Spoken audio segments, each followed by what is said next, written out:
All right, so you turn your Bible to Psalm 139, and the reason that I'm going to try to start as quickly as I can at 7 o'clock and roll through this is that sometimes I don't want to say we take too much time in prayer, but sometimes we take a little bit too much time in getting ready to pray.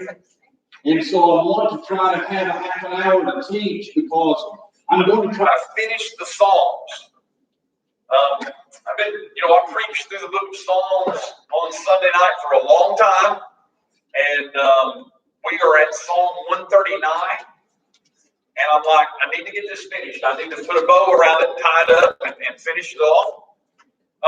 So we finished 1 Peter last night, and I think the next thing that I want to study is the book of Proverbs, but I'm not really ready to jump into that yet. So I had the idea that I thought that we would dig into the Psalms and maybe do these Psalms for the next few weeks.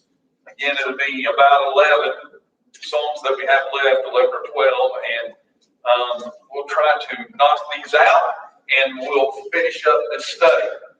So we're going to read Psalm 139, and then I won't read the entire thing, but I do want to try and go back and just touch a few thoughts about the book of Psalms. Remember that when we began the study, I quoted my friend Jason Schultz, who reminded me that the book of Psalms, these Psalms, are to be felt as much as they are to be read.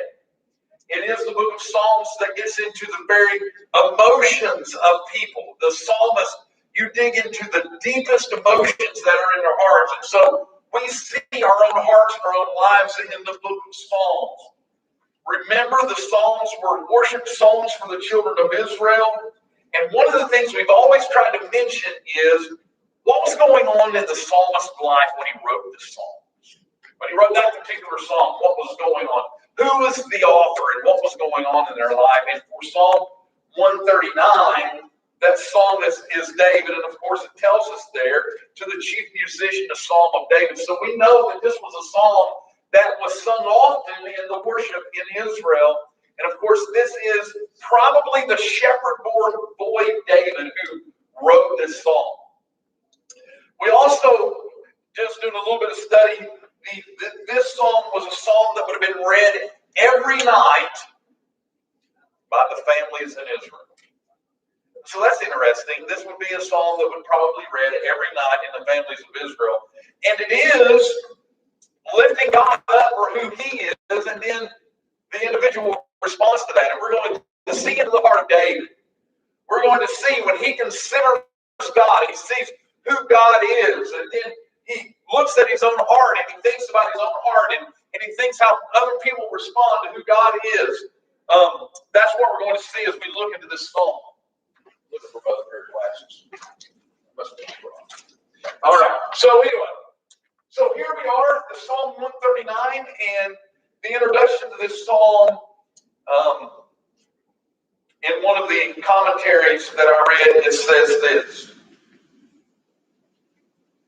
Nowhere, says Creone, are the great attributes of God, his omniscience, his omnipresence, and his omnipotence set forth so strikingly as they are in this magnificent psalm. Nowhere is there a more overwhelming sense of the fact that man is beset and compassed about by God, pervaded by his spirit, unable to take a step without his control. And yet nowhere is there a more emphatic assertion of the personality of man as distinct from, not absorbed in, the deity. And so it is this psalm to where we get to consider God, and we understand who he is, and his omniscience and his omnipresence and his omnipotence, which means omniscience, all-knowing. Omnipresence, he's ever present. Omnipotent means he is all-powerful. We see those things about God. Those who write on the Psalm 139 says that no doubt David penned this psalm as he was sitting on the hillside tending to the flock. And you know, in the days when there were no video games, there were probably no books to read, there was nothing to capture your attention. and you were setting out, and many times setting all through the night, watching over the flock, you had nothing to do but look into the sky and to consider the vastness of God. That's when David would practice his music, and he would just have the time to consider God. Let me tell you this, a good thing that you can do, and I don't know how often you can do this, but a good practice for you to do would be to get away from all outside influence, all outside stimuli. You just sit and look at the heavens and consider God. Think of the times, remember as a child, maybe you like to sit back and you'd lay into an open field and look at the sky and try to figure out what you can see in the clouds, and or maybe you look at a rippling brook and you consider God, and there's nothing like the contemplation of who God is, and that's what David did, and it is those contemplations that he had of God that he wrote this psalm. So this psalm is probably the outpouring of David's heart as he considered and contemplated and pondered on who God is. This psalm is divided into 4 what they call strophes or stanzas of 6 verses each. The first stanza would be verses 1 through 6, where we see the omniscience of God. Verses 7 through 12, where we see the omnipresence of God. Verses 13 through 18 give us the psalmist's understanding for why these truths filled his heart. And then verses 19 through 24, the psalmist expresses his abhorrence of wicked men based upon his meditations. So verses 1 through 6. O Lord, thou hast searched me and known me. Thou knowest my downsetting and mine uprising. Thou understandest my thought afar off. And have you ever just thought about that God knows all your thoughts, and he knows the thoughts that you're going to think afar off? Not just what you're thinking right now, but what you're going to think tomorrow. God already knows that. The psalmist is considering that. Thou compassest my path and my lying down, and art acquainted with all my ways. For there is not a word in my tongue, but, O Lord, thou knowest it altogether. Thou hast beset me behind and before, and laid thine hand upon me. Such knowledge is too wonderful for me. It is high, I cannot attain unto it. So what an amazing thought this is that David is considering here. O Lord, thou hast known me. God's known me. He known me before I was saved. He's known me after I was saved. He's known everything about me, my downsetting, and my uprising, and my thoughts. When considering the omniscience of God, that he is all-knowing, it is amazing that he has searched the deepest recesses of our hearts. And still he chooses to love us.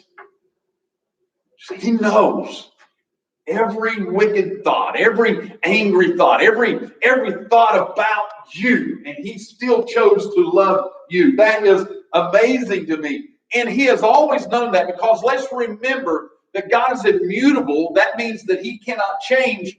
His knowledge cannot change. You can't add unto the knowledge of God. In other words, God's not going to make a new discovery about you. He's always known, because he knows everything. His knowledge is not going to change. So he has, as the psalmist said, he has searched me. He's known me. My downsetting, my uprising, understands my thoughts, and still yet he chose to love me. Have you ever considered that? That God, knowing everything about you, and still he chooses to love you. So David is describing the omniscience of God, and he says the psalmist says God knows his heart, he knows his day, and his downsitting, and his uprising. He knows when I go to bed, he knows when I get up, he knows my thoughts. He surrounds me every day, that compasses my way and my lying down. You're acquainted with all of my ways. You know all of my words. There's nothing that I can hide from you.